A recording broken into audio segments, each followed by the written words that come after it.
Yo me voy a remitir al Evangelio de hoy, donde dice que... Acerque más el micrófono para que lo escuchen. Donde dice que el hombre se separará de sus padres y se unirá a una mujer y serán...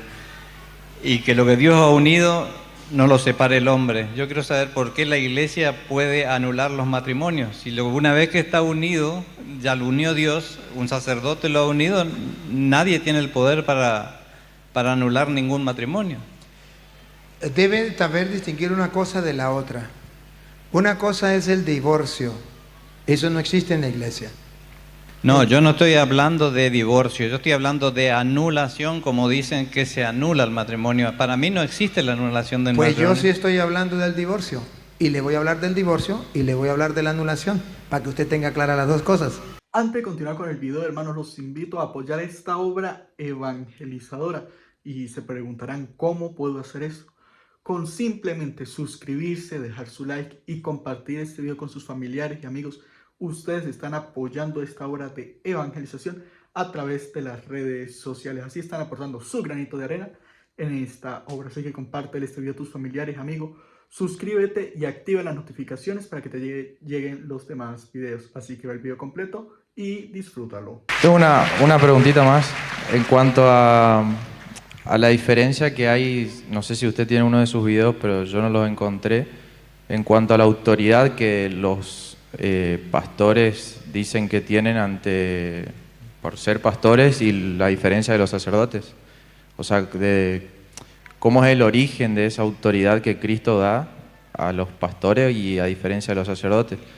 Yo, como católico, noto la diferencia, pero en cuanto a la fe de haber hablado con ambos, me tiro más para el lado de un sacerdote porque lo siento más así, pero me gustaría saber con la Biblia o palabra o versículos donde diga que al sacerdote se le dio la autoridad o de Cristo. Esa es mi duda, no sé si me entiende lo que... Sí, en Hechos capítulo 8, versículo 18, dice cómo se daba la autoridad a los apóstoles del Señor, que era distinto a lo que hacen los protestantes. Usted ve que un protestante hoy es un borracho, un sinvergüenza, mañana él se nombra pastor y ya tiene el poder. En la iglesia católica no es así. Usted no puede llegar, yo quiero ser sacerdote, agarró la Biblia y yo soy sacerdote. La gente le va a decir, a Petronilo le patina el coco, porque así no es. ¿Cómo dice la Biblia? Hechos 8, 18. Al ver Simón, que mediante la imposición de las manos... Aquí está claro, hay algo que refleja en los hechos. Los hechos es lo que ellos hacían, lo que ellos hicieron para que nosotros lo hagamos. Al ver Simón que a través de la imposición de manos, pongan cuidado que no de cualquier persona, pongan cuidado. De los apóstoles. Subraye la palabra de los apóstoles. Para que tenga autoridad le tiene que imponer las manos a alguien que sea apóstol. Porque usted puede decir, a mí me la impuso Petronilo, pero Petronilo no es apóstol. ¿Cómo lo va a nombrar pastor a usted? No puede nombrarlo pastor. Para nombrarlo pastor tiene que venir desde los apóstoles, que se llama sucesión apostólica a través de la imposición de manos. Otra vez, al ver Simón que mediante la imposición de las manos de los apóstoles se daba el Espíritu, le ofreció dinero diciendo, dadme a mí también ese poder. Ese poder que usted me pregunta se le da a través de la imposición de las manos. Dame a mí ese poder, que reciba el Espíritu Santo aquel a quien yo imponga las manos. Yo quiero ser apóstol, quiero tener el poder que Cristo le dio a los apóstoles, para yo a mi vez transmitirle ese poder a otros. ¿Y qué le dijeron los apóstoles? Pedro le contestó, que tu dinero sea para ti tu perdición, pues ha pensado que el don de Dios se compra con dinero. Eso es lo que pasa a los protestantes. Ellos piensan que es un juego, que se puede comprar y se puede vender y que eso sí. No. Según la Biblia, es a través de la imposición de manos de los apóstoles donde se transmite ese poder. Si ellos me mostraron a mí donde diga que se puede dar ese poder de ser apóstol de Cristo de otra manera, que me lo demuestren, pero no me lo pueden demostrar. Gracias, Padre. Dios lo bendiga.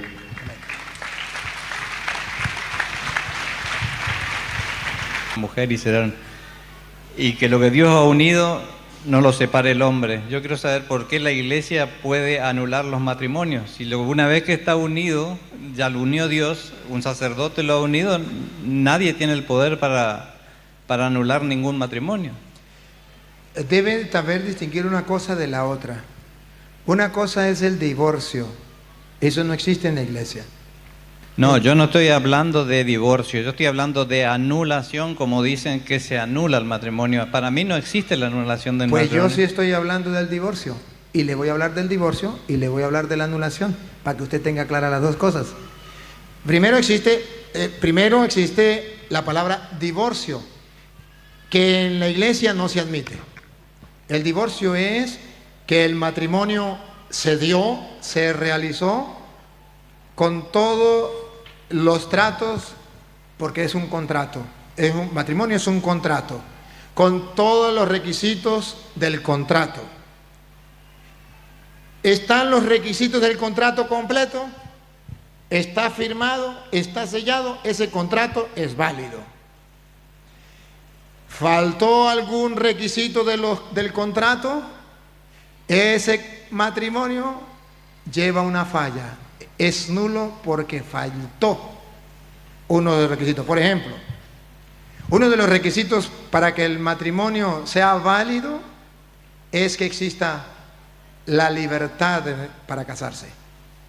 Si usted obligó a su hija y le dijo, ¿se casa o la mato?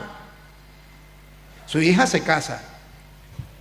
Cuando el sacerdote examina que su hija se casó porque usted le dijo que si no la mataba, él examina que en el contrato falló algo. Tenía que ser en libertad. Y esta mujer se fue al matrimonio sin libertad, obligada por usted.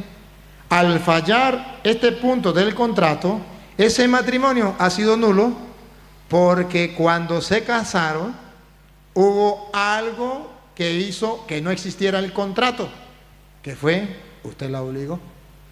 Eso no se llama divorcio, se llama descubrir que ese matrimonio fue nulo porque no llenó todos los requisitos del contrato. Otra, el engaño. Usted se casó y le dijo a su mujer que usted era macho remacho. Y después que se casa, resulta que la mujer descubre que antes de casarse, usted ya vivía con otros hombres. El requisito para que existiera matrimonio es que no hubiese engaño. Al fallar ese requisito, entonces no hubo matrimonio, por tanto no hay divorcio. La iglesia dice, aquí no hubo matrimonio. La iglesia no está diciendo, los voy a divorciar. Dice, aquí no hubo matrimonio, porque para que haya matrimonio debe haber estos requisitos. Ese es el detalle. Entonces, cuando el católico sabe distinguir entre lo que es la nulidad a lo que es divorcio, no hay ningún problema, porque la iglesia especifica cuáles son los requisitos para que haya un verdadero matrimonio, y Cristo la autoriza cuando dice, lo que ates quedará atado y lo que desates quedará desatado. Es decir, le da la autoridad para que haga el contrato, las normas del contrato. Solamente cuando ha existido el contrato tal y como debe ser, nadie lo puede separar. Pero ¿en qué parte de la Biblia dice que se tiene que anular por esto, por aquello? En ninguna parte. Pero sí dice que Jesucristo le dijo a Pedro, a ti te doy las llaves del reino, lo que ates quedará atado y lo que desates quedará desatado. Y si usted lee, por ejemplo, Hechos de los Apóstoles, capítulo 16, versículo 3, verá que en la Biblia no está todo. Y cuando en la Biblia no está todo, se necesita preguntarle a los apóstoles qué vamos a hacer. Y lo que los apóstoles digan, aunque no esté en la Biblia, se ha de enseñar, y eso es válido.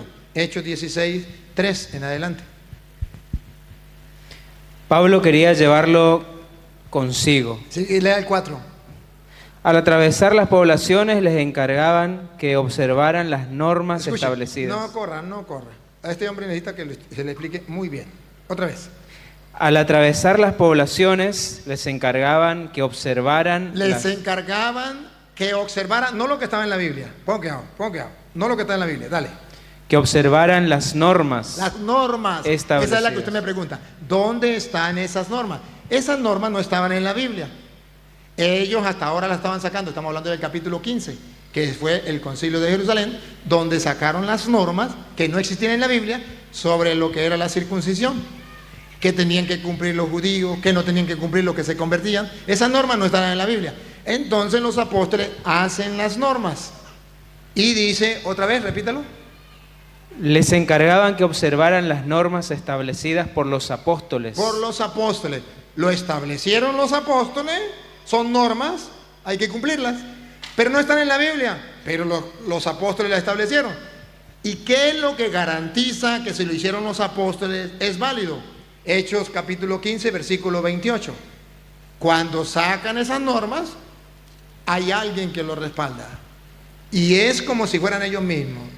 Es decisión del Espíritu Santo y nuestra no imponerles ninguna carga más que estas cosas indispensables. Es cuestión del Espíritu Santo y nosotros. El Espíritu Santo lo acompaña a los apóstoles. Jesucristo les prometió el Espíritu Santo y ellos están seguros.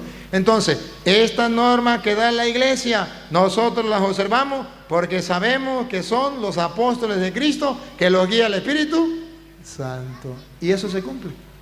Sí, pero las normas las hicieron los hombres, como Pero los ahí apóstoles. pero ahí dice la Biblia y la que palabra de Dios dice: lo que Dios ha unido, no lo separe el hombre. Pregunto, ¿y las normas que sacan los apóstoles se tienen que cumplir según la Biblia esa que usted dice que cree? ¿Se tienen que cumplir o no se tienen que cumplir? Repítalo otra vez, Hechos capítulo 16, versículo 4.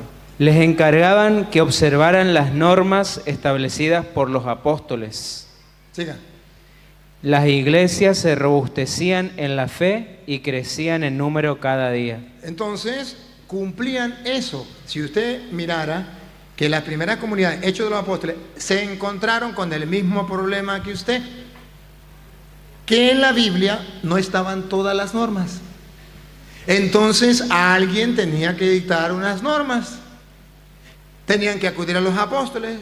Ahora, el problema es, si no están en la Biblia, ¿cómo lo creemos? Bueno, pues si el Espíritu Santo guía a los apóstoles, nosotros aceptamos lo que digan los apóstoles.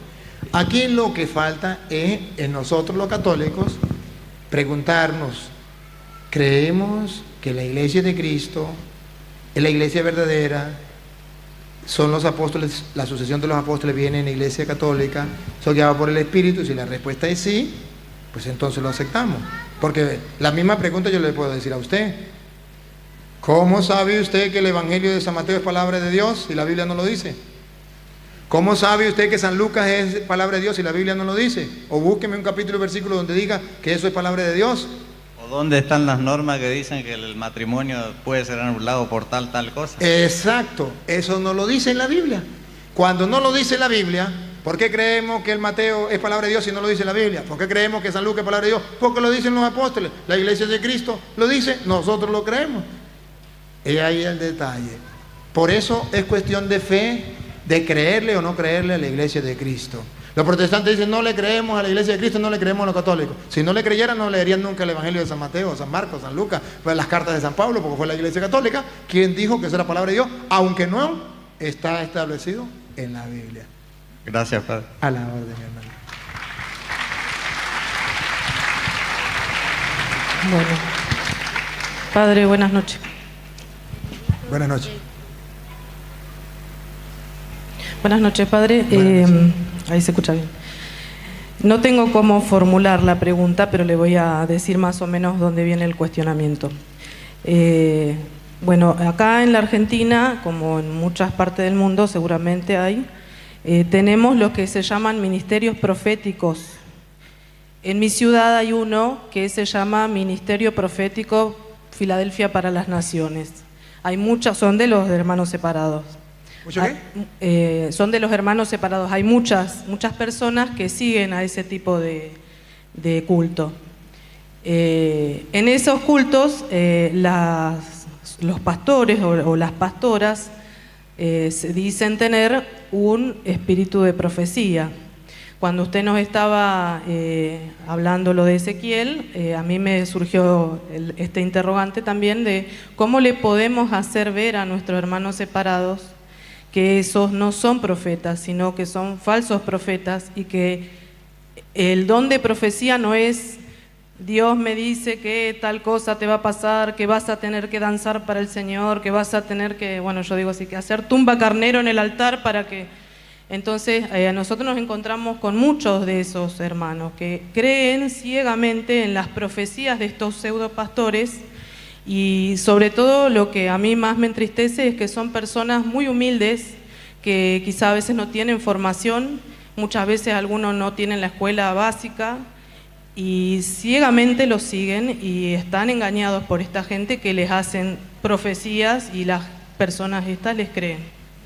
Sí, ciertamente hay un tema desarrollado sobre los falsos profetas, usted lo puede buscar en YouTube, ahí están muchas explicaciones, pero si quiere alguna citica, por ejemplo, usted puede mirar 2 de Pedro 2, ahí nos da una información.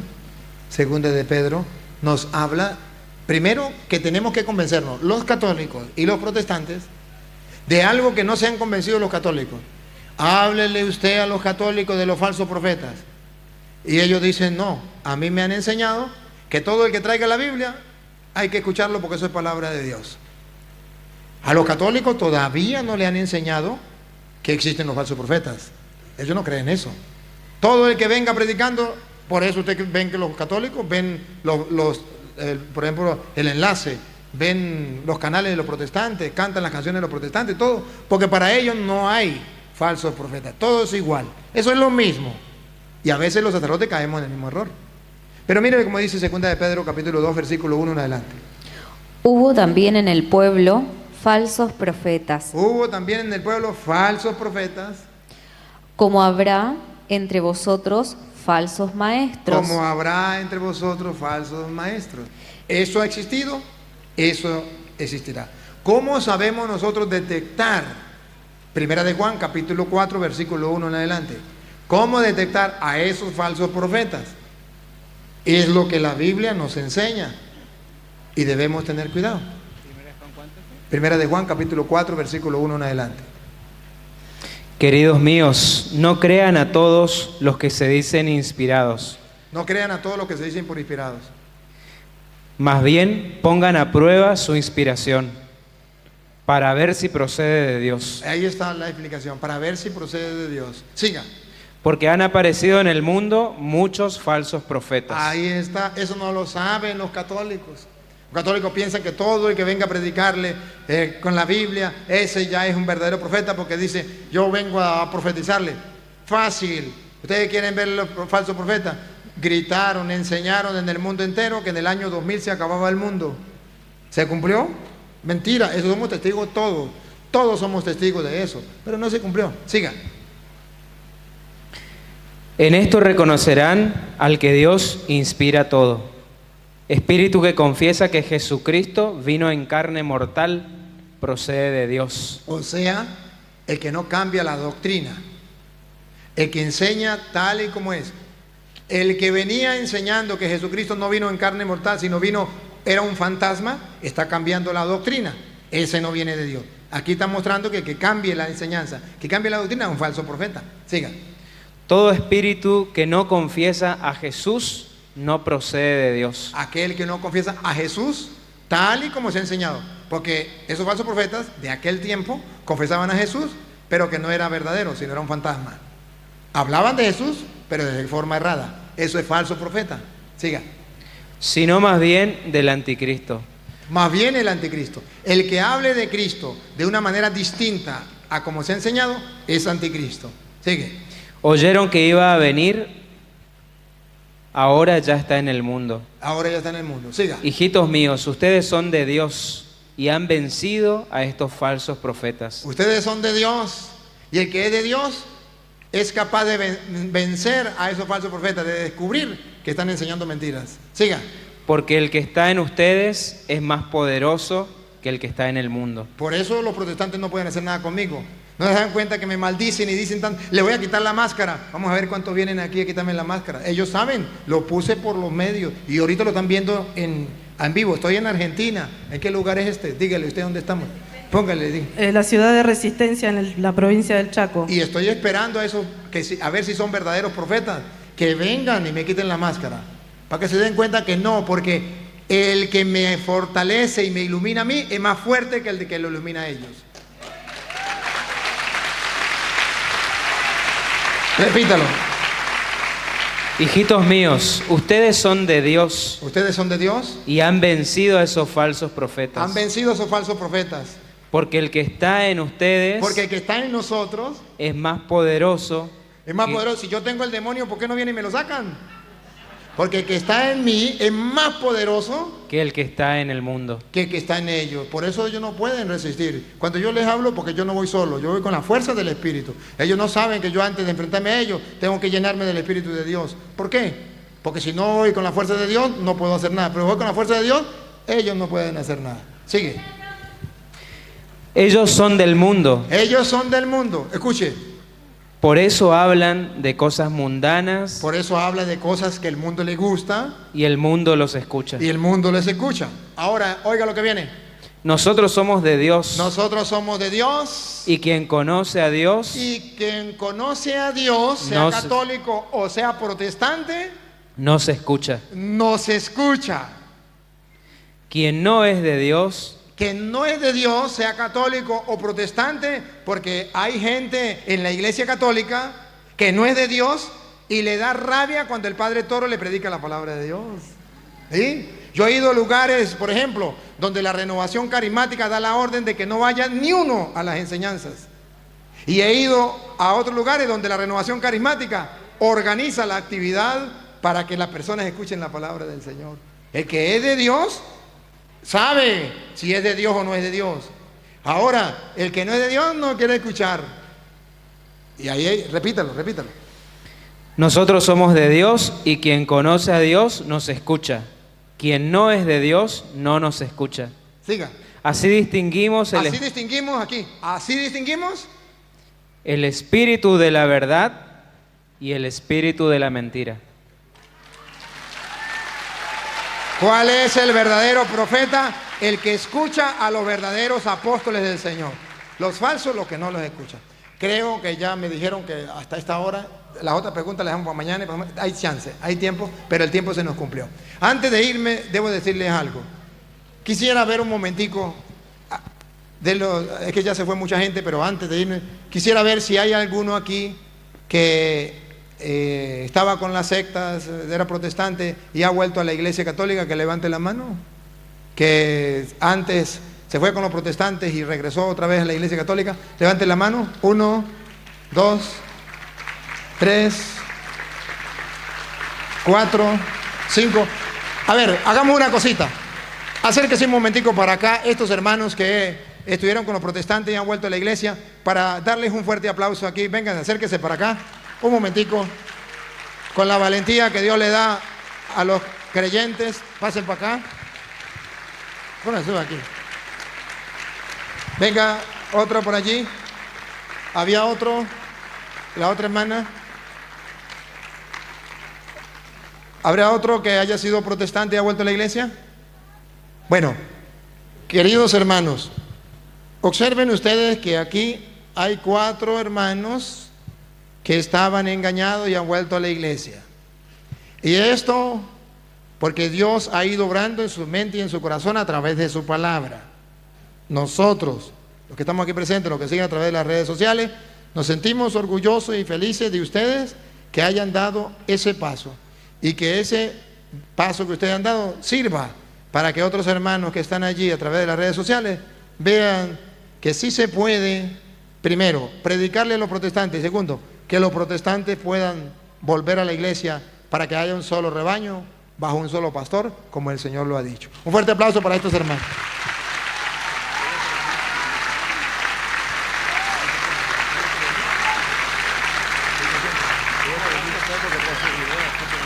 Muchas gracias. Gracias a usted, padre, por el año antepasado me topé con sus videos y gracias a usted volví a la iglesia católica. Ya también tengo un hermano que me está ayudando mucho, que se llama Jorge, mi tocayo.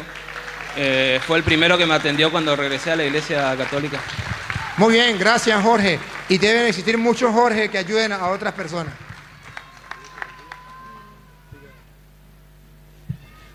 Quería hacerlo porque son muchas las personas que están volviendo a la iglesia, y ustedes deben saber que lo que el Padre Toro hace no es pelear con los protestantes, es buscar la oveja perdida, rescatar a las ovejas que se han descarriado, para que haya un solo rebaño bajo un solo pastor. Vamos a darle gracias al Señor por este momento que nos ha brindado de compartir su palabra. Padre omnipotente, te damos gracias porque a través de tu palabra vamos fortaleciéndonos en la fe. Gracias por estos hermanos que han vuelto a tu rebaño. Te pedimos por aquellos que todavía les cuesta dar un paso, para que sea tu Santo Espíritu que los guíe y los ilumine.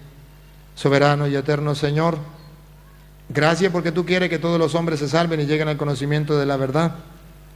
Por eso te damos la gloria, el honor, el poder, la adoración que solo tú mereces, pues solo tú eres Dios. Gloria al Padre y al Hijo y al Espíritu Santo. El Señor esté con ustedes. La bendición del Dios Todopoderoso, Padre, Hijo y Espíritu Santo, descienda sobre ustedes, les acompañe para siempre. Agradezco a los sacerdotes que me han acompañado, que estuvieron en la misa. Dios les pague porque apoyan la obra del Señor y esto es espectacular, maravilloso. A todos ustedes que vinieron de tan lejos, bien, mañana, no sé, avísenme mañana, rapidito, a las 5 de la tarde en este mismo lugar. A ver, rapidito, déme informe porque en internet la gente tiene que saber también. Bueno, mañana continuamos con las enseñanzas del Padre Luis Toro y mañana tenemos nuestro encuentro mensual de la Renovación Carismática Católica, y como somos un movimiento dentro de la iglesia, estamos todos argentinas invitados a la misa mensual mañana a las 17 horas y va a presidir la misa el Padre Luis mañana y allí vendrán las enseñanzas, él sabrá lo que pero es el encuentro mensual de la Renovación Carismática mañana y lo va a llevar adelante el Padre Luis mañana. Así que los esperamos a todos. Y no se lo olvide llegar esta noche a buscar el video para ustedes verse, porque ya los pasamos, ¿verdad? Y pásenlo a su familia. Un grato placer, felicidades. Dios les bendiga y les guarde. Feliz noche para todos.